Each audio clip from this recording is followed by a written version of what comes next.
તો ભરૂચમાં આવેલા કેજે પોલિટેકનિક સંકુલમાં ગુજરાત ટેકનોલોજીકલ યુનિવર્સિટીની પરીક્ષા યોજાઈ હતી, જેમાં 15 જેટલા વિદ્યાર્થીઓ 5 મિનિટ મોડા પહોંચતા પરીક્ષા આપવા માટે બેસવા નહીં દેવામાં આવતા વિદ્યાર્થીઓમાં આક્રોશ જોવા મળ્યો હતો।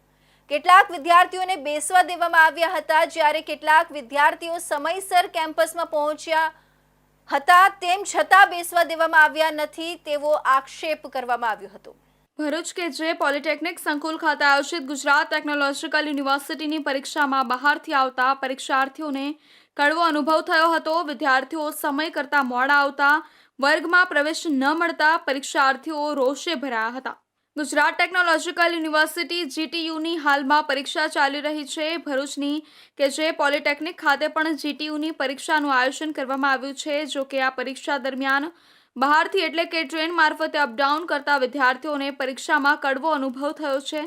અગાઉ પણ જીટીયુની પરીક્ષામાં હાજરી ઓછી હોવાના કારણે પરીક્ષામાં બેસવા નહીં દેવામાં આવે તેવું વિદ્યાર્થીઓને જણાવતા વિદ્યાર્થીઓએ હોબાળો મચાવ્યો હતો। ત્યારબાદ હવે કેજે પોલિટેકનિક સંકુલમાં પરીક્ષા આપવા માટે આવેલા 10 થી 15 જેટલા વિદ્યાર્થીઓ જે બહારથી એટલે કે ટ્રેન મારફતે અપડાઉન કરતા હોય છે। હું કેજે પોલિટેકનિકમાં સ્ટડી કરું છું ફોર્થ સેમમાં। તો અત્યારે મારી એક્ઝામ હતી આજે ફોર્થ સેમની। તો એકચ્યુઅલીમાં હતું એવું ને કે ભરૂચ અને પાલેજની વચ્ચે ટ્રેન મારી બંધ પડી ગઈ। તો ટ્રેનના કારણે હું અહીં ઘરે લેટ આવ્યો। તો લેટ આવ્યો ને તો 5 મિનિટ લેટ થવાના બાબતે મને ત્યાં આગળ બેસવા નથી દીધું। એમને કીધું કે 5 મિનિટ પણ નથી ચલાવી લેવામાં આવે। તો એમને જીટીયુમાં અમે વાત કરી, ત્યાં આગળ પણ જીટીયુ વાળા બી ફોન નથી ઉઠાવતા કે અમને કોઈ રિસ્પોન્સ નથી આપતા ત્યાં આગળ।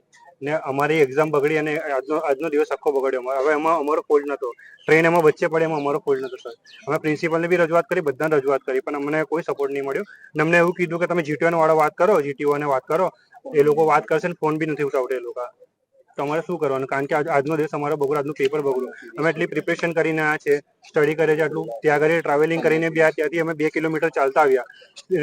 રેલવે ફાટકથી લઈને છેક બહાર સુધી હાઈવે સુધી અમે ચાલતા આવ્યા છે। તો બી ઘરે એક્ઝામમાં પહોંચવા માટે ખાલી 5 મિનિટ લેટ પડવા બાબતે અમને ઘરે એક્ઝામમાં બેહવા નથી દીધા। આજે અમારે ચોથા સેમની એક્ઝામ હતી, એક્સટર્નલ એક્ઝામ હતી જીટીયુની। તો અમારે આજે વડોદરાથી અમારે દરરોજ ભરૂચનું અપડાઉન હોય છે।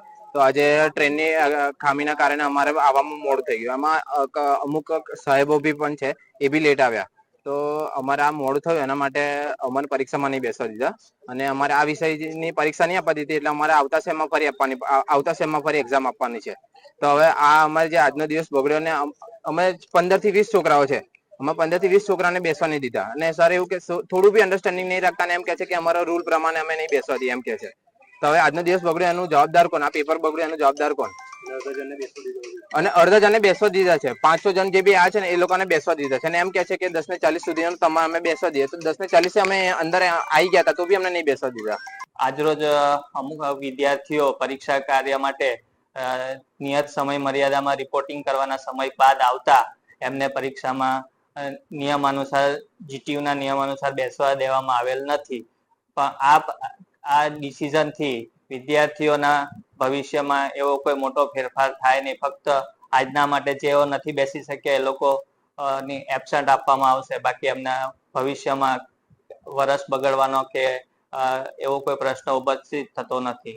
ટ્રેન મોડી પડતા કેટલાક વિદ્યાર્થીઓ પરીક્ષાના નિયત સમય મર્યાદા બાદ કેજે પોલિટેકનિકના પરીક્ષા કેન્દ્ર પર પહોંચ્યા હતા, પરંતુ તેઓને પરીક્ષા ખંડમાં પ્રવેશ આપવામાં આવ્યો નહોતો, જેના કારણે વિદ્યાર્થીઓ રોષે ભરાયા હતા। વિદ્યાર્થીઓએ રોષપૂર્વક જણાવ્યું હતું કે પરીક્ષાના સમય કરતાં માત્ર 5 મિનિટ તેઓ મોડા આવ્યા હતા, પરંતુ તેમ છતાં તેઓની કોઈ રજૂઆત સાંભળવામાં આવી નહોતી।